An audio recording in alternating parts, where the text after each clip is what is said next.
Buenos días, muchas gracias por la invitación. Gracias a la Sociedad Mexicana de Pediatría. Hablando un poquito de asma, ¿cuál es la prevalencia de esta enfermedad? Sabemos que en México la prevalencia general va del 3.3% en general del asma, sin pensar en los antecedentes familiares de atopia. A nivel mundial, 300 millones de casos y se estipula que para el 2050 esto va a incrementar hasta 100 millones más. Es decir, es una enfermedad pulmonar crónica de una alta prevalencia a nivel mundial, no solo en México. Entendiendo un poquito esto como un proceso inflamatorio, el asma no es solamente los síntomas, sabemos que es tos, sibilancias, pero lo que sucede adentro, ¿qué realmente es? Hay una inflamación a nivel del epitelio bronquial, donde hay un sinnúmero de células inflamatorias que se van a ir reclutando y que van a generar liberación de mediadores inflamatorios que van a llevar a esta liberación o presencia de síntomas característicos de la enfermedad, como la sobreproducción de moco, el daño del epitelio, el edema vascular que genera y que produce incremento en la inflamación crónica que se presenta en la enfermedad. Por lo tanto, requiere tratamiento antiinflamatorio y no solamente el broncodilatador en el paciente con asma. ¿Cuándo iniciaríamos el tratamiento? Pues realmente el tratamiento está indicado al momento que hacemos diagnóstico de la enfermedad.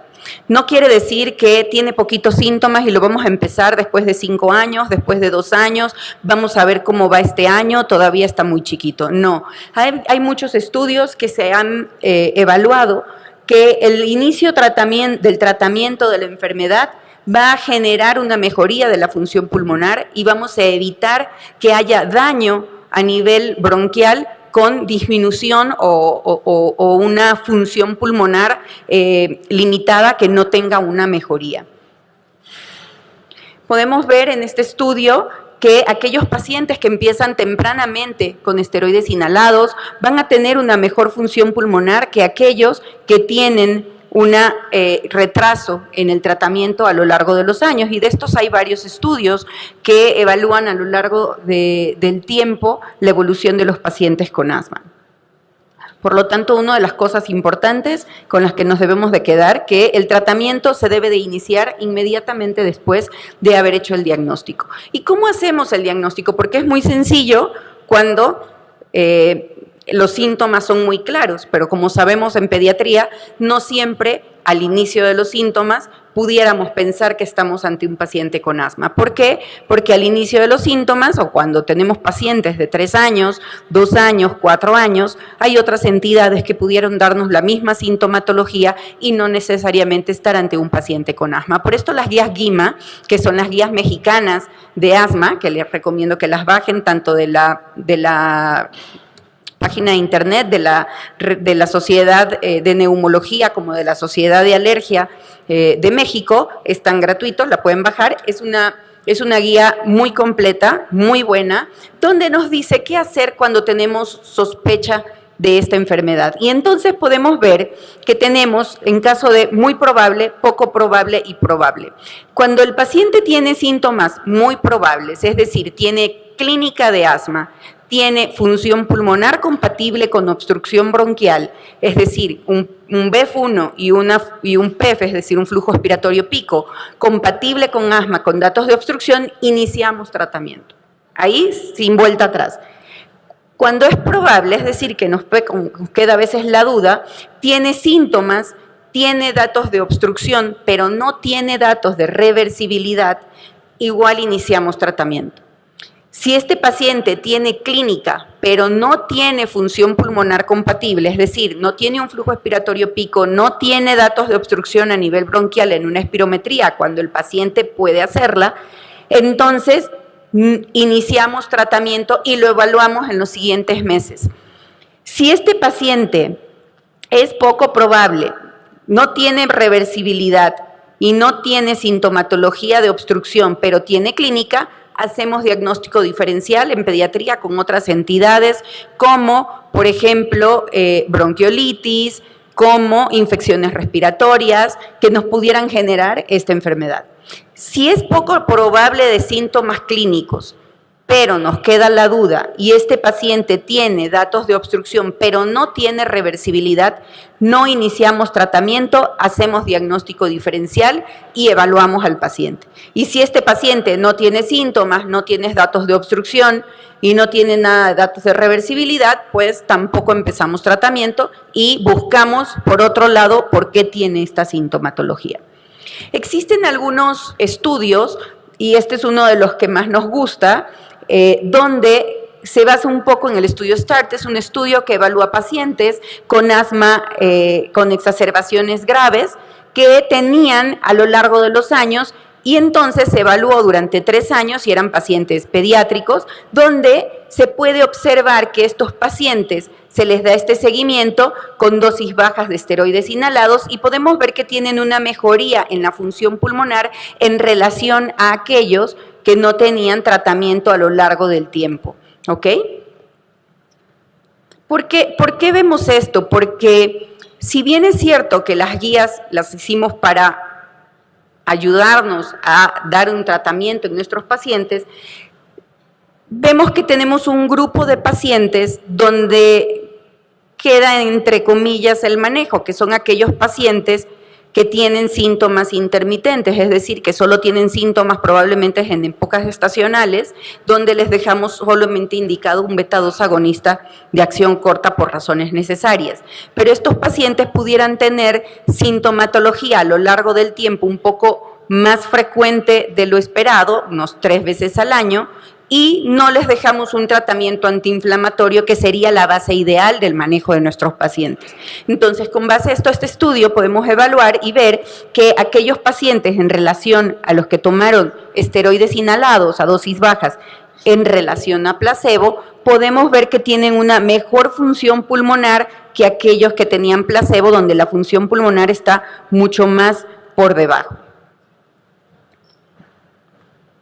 ¿no? Y así podemos ver que a lo largo de los años la función pulmonar, ¿sí?, va a mantenerse dentro de lo más estable, como podemos observar aquí, desde la etapa de la infancia hasta llegar a la etapa de la vejez, va a pasar por diversas facetas y pues esto va a ir disminuyendo debido a diversos factores, pero en una manera normal, sin darnos alteraciones clínicas. Pero cuando tenemos un paciente con asma, dependiendo de la gravedad de la enfermedad y dependiendo de los estímulos que sabemos que van a generar un incremento de los síntomas en el paciente con asma, vamos a tener una mayor caída o unas exacerbaciones que generen mayor caída de la función pulmonar. Y esta caída de la función pulmonar a lo largo del tiempo va a ser cada vez menos probable de que la logremos revertir.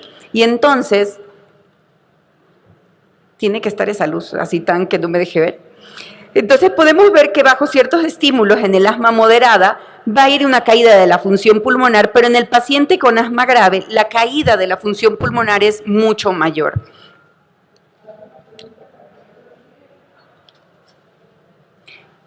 Entonces, ¿cómo y con qué iniciaríamos el tratamiento de nuestros pacientes? Y aquí no podemos quedar todos exentos de que algunos podemos cometer errores aún en las diferentes especialidades. Y así podemos ver que seguimos siendo de las enfermedades crónicas que más se manejan con el tratamiento de rescate en lugar del tratamiento ideal, que es el antiinflamatorio. Y esto es un estudio en Inglaterra donde se podía observar que los pacientes que tenían mortalidad por asma, el tratamiento que más utilizaban eran aquellos a base de beta-2 agonista de acción corta, es decir, a base del rescatador. Y entonces una de las preguntas a las que estamos enfocados a ver es, ¿les estamos dando al paciente una idea errónea del manejo real de la enfermedad asmática? Que cuando están con pocos síntomas o empiezan en el tratamiento del asma, les decimos que tienen que usar un beta-2 agonista de acción corta para lograr rescatar y mejorar los síntomas, y cuando empiezan con síntomas un poco más frecuentes, es decir, ya tienen un síntoma, un asma persistente, les decimos que tienen que tomar un esteroide inhalado de manera constante. Entonces, ¿Por qué utilizar un tratamiento de manera constante si el otro es un rescate? Entonces, a veces son ideas con las que los pacientes no se quedan bien claras. ¿Por qué? Porque ¿con qué medicamento ellos sienten alivio? Si ¿alguno de ustedes es asmático? Sí. Cuando tenemos una crisis de asma, ¿qué sucede? Yo si me pongo el esteroide inhalado no voy a sentir que puedo respirar y mejoro. Eso solo se percibe con el broncodilatador. Entonces, la idea de ellos de ¿por qué me tengo que poner un medicamento que no me hace sentir a mí que yo mejoro? Clínicamente no lo percibo, aunque a largo plazo sí voy a tener mejoría clínica y me tengo que suspender el beta-2 agonista. Y la baja prescripción de los controladores, es decir, la prescripción de los esteroides inhalados, ¿sí? Realmente va muy bajo, ¿sí? Es del 38% de los pacientes reciben menos de 4 inhaladores de control al año de su muerte, al contrario de los pacientes que recibieron un beta-2 agonista de acción corta como prescripción para el tratamiento de su enfermedad. Y entonces la base del tratamiento del asma realmente no es la broncoconstricción, es la inflamación de base que existe en esta patología. Y entonces, ¿cuáles son las consecuencias? Y esta es una gráfica que ya tiene algunos años y que se ha seguido evaluando a lo largo de los años, donde se puede ver que el sobreuso del incremento del salbutamol incrementa el riesgo de las exacerbaciones y de la gravedad de la enfermedad. ¿Por qué? Porque el paciente deja de ponerse el inhalador, el antiinflamatorio, y esa inflamación persiste e incrementa y lo único que genera es retraso en el manejo de la enfermedad de base como tal.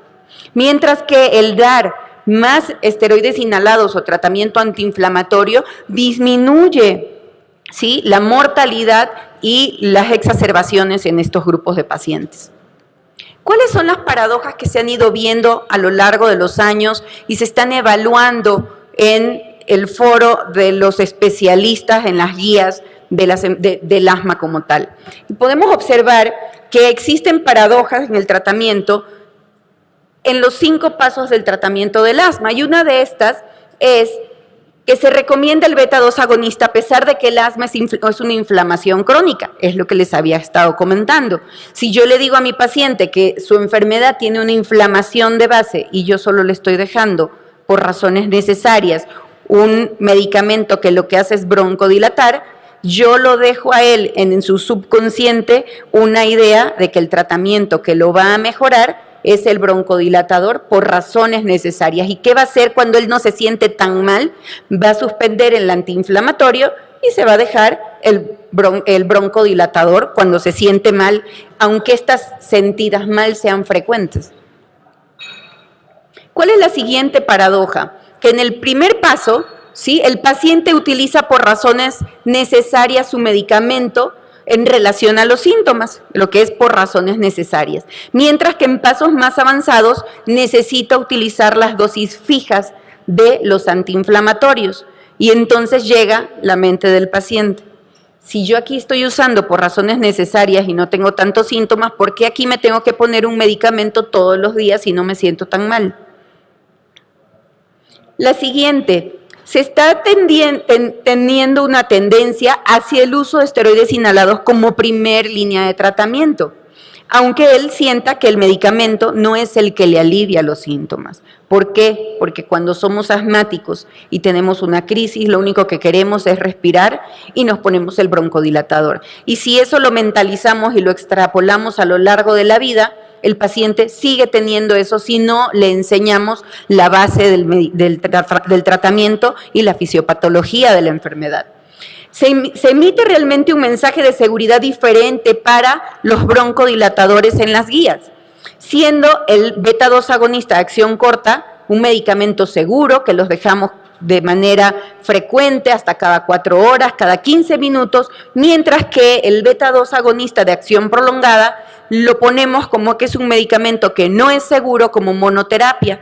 ¿Por qué? Porque existen warnings donde los lavas pueden producir incremento o riesgo de muerte cuando se usan como monoterapia. Sin embargo, se deben de utilizar y tienen una alta eficacia cuando los acompañamos de esteroides inhalados.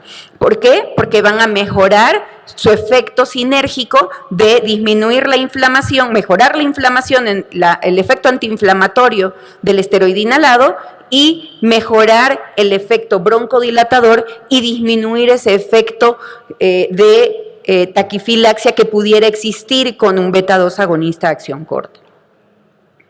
Y la disociación que el paciente percibe como el control y la frecuencia de la gravedad de los síntomas, que va enfocado a todo esto mismo que les hemos estado platicando. Entonces, como médicos, una de las cosas a las que nos debemos enfocar es a decirle a nuestro paciente que el asma es una enfermedad inflamatoria crónica y por lo tanto su tratamiento es un antiinflamatorio, aun cuando él no tenga síntomas. ¿Por qué? Porque la inflamación va a persistir a pesar de que no tengamos síntomas y va a tardar en mejorar este paciente un tiempo prudente como de 1 año, dependiendo de la gravedad de los síntomas, dependiendo del fenotipo de nuestro paciente para lograr el control de la enfermedad. Pero ¿cómo y con qué iniciamos el tratamiento? Y entonces, aquí tenemos diversas opciones. Sabemos que en el paso 2, el paso 1 es el beta-2 agonista de acción corta, que ya nos vamos a ir anticipando un poquito. Yo creo que ese paso va a ir desapareciendo precisamente por estos paradigmas que estamos viendo en el tratamiento del paciente con asma. Entonces, el paso 2, la primera opción es dejarles esteroides inhalados a dosis bajas.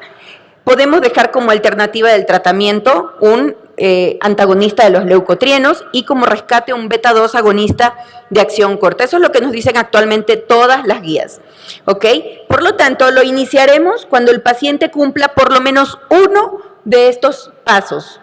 Que tenga síntomas más de 2 veces por semana, que tenga más de 2 veces por semana necesidad de utilizar un broncodilatador, es decir, un beta-2 agonista de acción corta, o aquellos medicamentos que traen broncodilatador de acción corta por vía oral.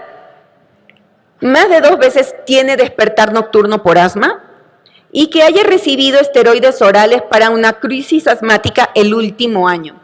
¿Y cuántos no tenemos que reciben ciclos cortos de esteroide por crisis asmática, que no les llaman crisis asmáticas, les ponen cualquier otro nombre con tal de no decir que tiene asma, y llega el paciente con un montón de estos tratamientos y cuando les preguntamos, señora, ¿y le dijo que su hijo tiene asma? No, mi hijo no tiene asma, es hiperreactor, ¿no? La hiperreactividad, recordemos que es una característica de la enfermedad, mas no es un diagnóstico como tal. Entonces, los esteroides inhalados a dosis bajas, ¿sí?, han demostrado alta eficacia y seguridad a lo largo de los años, han sido de los más estudiados, ¿sí?, en el tratamiento de la enfermedad.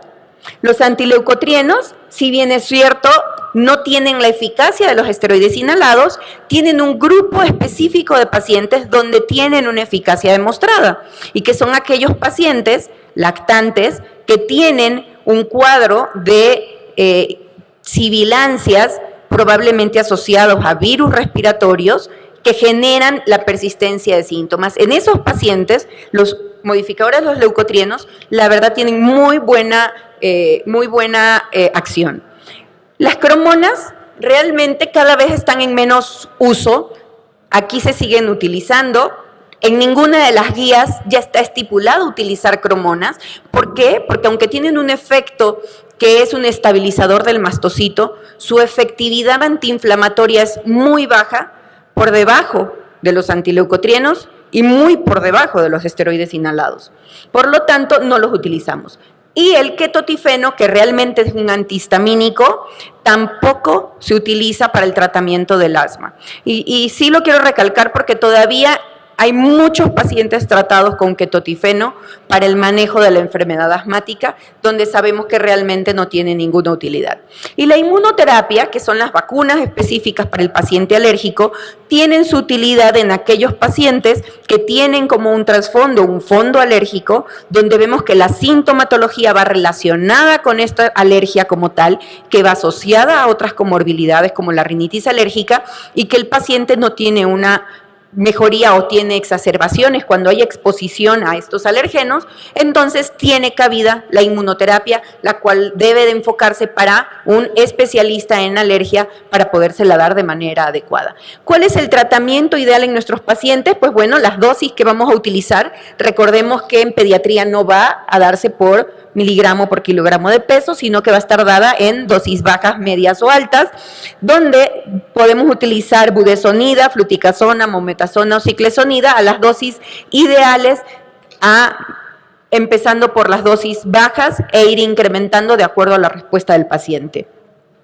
¿Qué pasa cuando nuestro paciente no mejora? Dejamos terapias combinadas de esteroides inhalados con un beta-2 agonista de acción prolongada, donde está autorizado su uso en pacientes pediátricos a partir de 4 años de edad, que nos va a ayudar en diferentes formas. Uno, tiene un efecto sinérgico y va a favorecer el efecto antiinflamatorio del paciente y por lo tanto va a mejorar los síntomas, disminuir las exacerbaciones y va a mejorar el BEF1. Pero esto es importante porque nos permite que no tengamos necesidad de utilizar dosis elevadas de esteroides inhalados y correr riesgo con nuestros pacientes que no queremos. Sabemos que a dosis bajas y medias todos los medicamentos pueden ser seguros, pero a dosis inhaladas elevadas, aun cuando sean los medicamentos más seguros, los esteroides inhalados, pueden darnos efectos adversos que no queremos. Entonces, no se recomienda el uso de teofilina y beta-2 agonistas orales.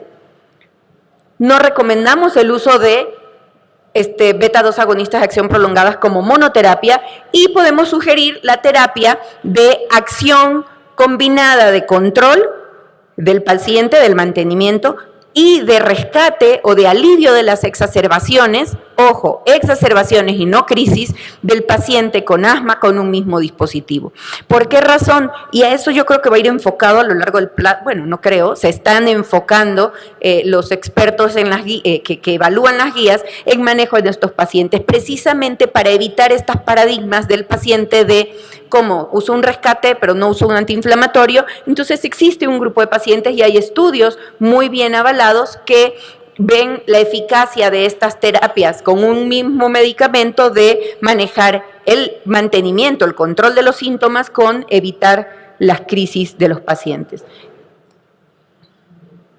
¿Con qué opciones de tratamiento contamos? Y vamos a entrar a 2 casos clínicos rápidamente antes de que se nos acabe el tiempo. Este es un masculino de 5 años de edad que llega con cuadros de tos de manera repetitiva, asociadas a cambios de temperatura e infecciones respiratorias. Desde los 2 años se acompaña con sibilancias aproximadamente 6 veces por año, es decir, como cada 2 meses tiene crisis o eventos de estos cuadros de tos. Durante la actividad física tiene disnea con expectoración hialina 2 veces por mes y llega al médico, el cual le ha dado algunas veces antibióticos, antipiréticos, antihistamínicos y nebulizaciones con salbutamol. Creo que todos hemos hecho eso y a todos nos han llegado pacientes de estos. Llega al servicio de urgencias, donde presenta tos, dificultad para respirar y sibilancias. 4 días previos tiene tos matutina, la cual se incrementa en intensidad y hace 24 horas tiene dificultad para respirar, que es el motivo por el cual le dan el antibiótico, el antihistamínico y acude a urgencias. A la exploración física, está polipneico, tiene 38 por minuto, 110 de frecuencia cardíaca, una presión arterial normal y satura 86% de oxígeno. Cabe recalcar que en Ciudad de México la saturación debe de estar como arriba del 92%, en otras ciudades al nivel del mar debe de ser arriba del 95%. Cornetes hiperémicos, sibilancias basales y el resto de la exploración la vemos normal. ¿Qué diagnóstico pensamos que tiene nuestro paciente? Rinofaringitis aguda, asma controlada, laringotraqueitis o una exacerbación de asma. Una exacerbación de asma, exactamente. ¿Por qué? Porque tiene incremento de síntomas en los últimos 4 días y tiene sibilancias, y aquí faltó que tiene una disminución de la saturación de oxígeno. ¿Qué le vamos a dar de tratamiento a este paciente? Oxígeno, beta-2 agonista en inhalador de dosis medida, esto es el spray con cámara espaciadora, beta-2 agonista de acción corta nebulizado, esteroide nebulizado o terapia combinada. ¿B? ¿Qué más? ¿La D? ¿C y D? ¿Quién dijo C y D?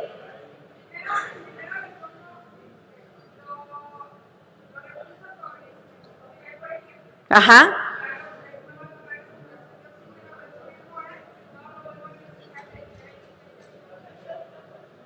Exacto.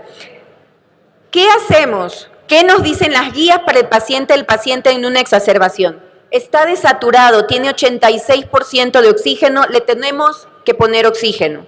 ¿Para qué? Para que este paciente recupere esa oxigenación. Le dejamos beta-2 agonista acción corta, recordemos que es el tratamiento ideal, sigue siendo todavía la piedra angular en el tratamiento, hasta que los expertos nos digan lo contrario. Entonces, se lo podemos dar o con cámara espaciadora o con nebulizado. ¿De qué depende que sea una u otra? La capacidad del paciente de retener el medicamento. Si está tosiendo a cada rato, lo más probable es que si se lo pongo con una cámara, lo poco que entra lo saque, ¿no? Y le vamos a dejar un nebulizado si este paciente no tiene la capacidad de poder tener esa apnea inspiratoria. Entonces, aquí están lo que nos refieren las guías para el tratamiento. Beta-2 agonista, recordemos que en pediatría la dosis es de 0.15 miligramos por kilogramo de peso o 0.03 mililitros por kilogramo de peso por dosis, y esta se puede dar cada 20 minutos la primera hora y luego se puede dar, dependiendo de la evolución, cada 4 horas o cada 6 horas. ¿Cuál es el tratamiento de mantenimiento en este grupo de pacientes? ¿Sí? Como podemos observar, el tratamiento ideal son los esteroides inhalados a dosis bajas. Si este paciente no se logra controlar, vamos a dejar terapia combinada, y si no, vamos a continuar con el tratamiento y lo referimos con el especialista.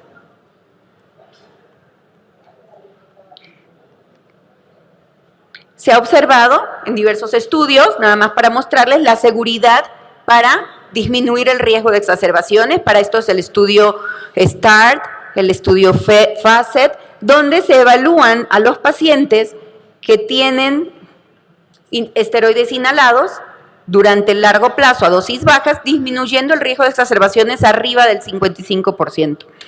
Y la intervención temprana con esteroides inhalados reduce el riesgo de remodelación y pérdida de la función pulmonar. Y aquí hay varios estudios donde se ha observado que los pacientes que no tienen tratamiento de manera temprana van a perder esta función pulmonar a lo largo del tiempo, la cual no es recuperable. ¿Cuál es el tratamiento de mantenimiento en este paciente? Idealmente el esteroide inhalado, o podemos dejarle como segunda opción un modificador de los leucotrienos, que ya les expliqué cuál es la característica ideal para este grupo de pacientes, y dejarle rescatador con un beta-2 agonista de acción corta. Segundo caso, masculino de 13 años, que tiene como antecedentes rinitis alérgica desde los 4 años y que desde los 9 años tiene tos no productiva o presión torácica una vez a la semana cuando hace deportes, y que tiene 2 a 3 exacerbaciones por año, que necesita llegar a urgencias, y cuando llega a urgencias lo nebulizan, ¿ok? El último mes ha tenido síntomas al menos 3 veces por semana, y en varias ocasiones tiene ciclos de esteroides orales, Tiene por lo menos 3 veces por semana, cual interrumpe sus actividades, y tiene tos nocturna. Cuando le vemos los signos vitales, están bastante dentro de lo normal, no está tan desaturado para ser de Ciudad de México, cornetes violáceos y tiene sibilancias. ¿Cuál es el nivel de control de este paciente? Si podemos ver, realmente el nivel de control de nuestro paciente tiene limitación de las actividades, tiene exacerbaciones de más de una vez al año, tiene despertares nocturnos, inclusive, y aquí no está, ha necesitado ciclos de esteroides orales. Entonces, con esto tiene más de 3 síntomas, es un paciente que no está controlado y por lo tanto, ¿qué tratamiento le vamos a indicar a nuestro paciente? ¿Sí? Es un paciente en paso 3, donde podríamos agregar un antagonista de los leucotrienos. Si tiene una terapia combinada, sí, podríamos agregarle un antagonista de los leucotrienos, pero si lo único que estaba era con un esteroide sistémico, inhalado, necesitamos incrementar al paso 3. ¿Se acuerdan cuál era el paso 3? Un esteroide, una terapia combinada a dosis medias para lograr el control de los síntomas. Es preferible que incrementar la dosis del esteroide solo cuando el paciente ya no está controlado. Y aquí podemos ver el impacto del paciente que tiene asma cuando está controlado, cuando está parcialmente controlado y cuando está sin control, con el incremento de todas las sintomatologías de despertar nocturno, uso de tratamiento de rescate, las actividades cotidianas. ¿Cuál es el paso del tratamiento en este grupo de pacientes? ¿Sí? Igual, paso 3, terapia combinada a dosis medias, o aquí podemos agregar dosis medias o altas de esteroides inhalados, y ojo, si no se logra controlar no quiere decir que le quitamos, sino que a la terapia combinada le agregamos uno de estos medicamentos, o modificadores de los leucotrienos, o les dejamos bromuro de hipatropio cuando son mayores de 12 años.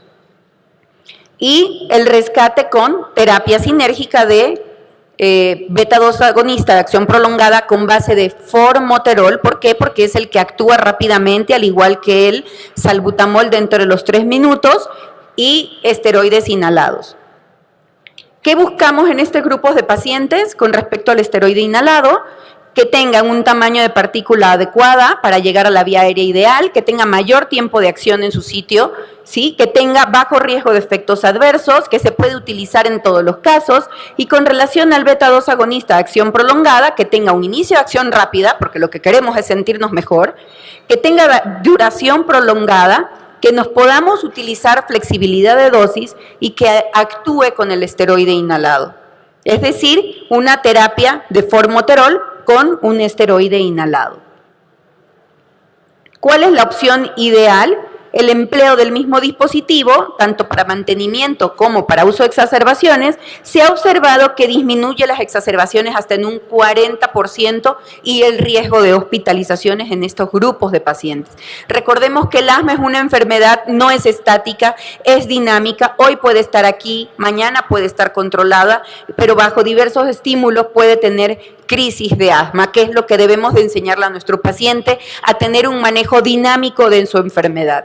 ¿Qué sucede con estos pacientes? El incremento es progresivo del proceso inflamatorio, y si dejamos un puro broncodilatador, lo único que vamos a hacer es disminuir y mejorar la constricción del músculo, pero no vamos a controlar el efecto antiinflamatorio. Por esto las terapias combinadas son ideales para el control del paciente asmático sintomático. En conclusiones, los esteroides inhalados siguen siendo la piedra angular en el tratamiento controlador o de mantenimiento del asma. Los pacientes con asma tienen una menor función pulmonar que la población general y por lo tanto, sin tratamiento, su daño y su deterioro de la función pulmonar es mucho mayor, es más acelerada que en condiciones normales. Las intervenciones tempranas en el tratamiento con medicamentos antiinflamatorios, vamos a disminuir esta caída de la función pulmonar y vamos a tratar de mantenerlo lo más cercano a lo normal. Y por lo tanto, necesitamos personalizar el tratamiento de nuestros pacientes enfocados a la sintomatología de cada uno de ellos. Con esto llegamos a la parte de los comentarios. No sé si ya creo que no tenemos tiempo. Pues muchas gracias.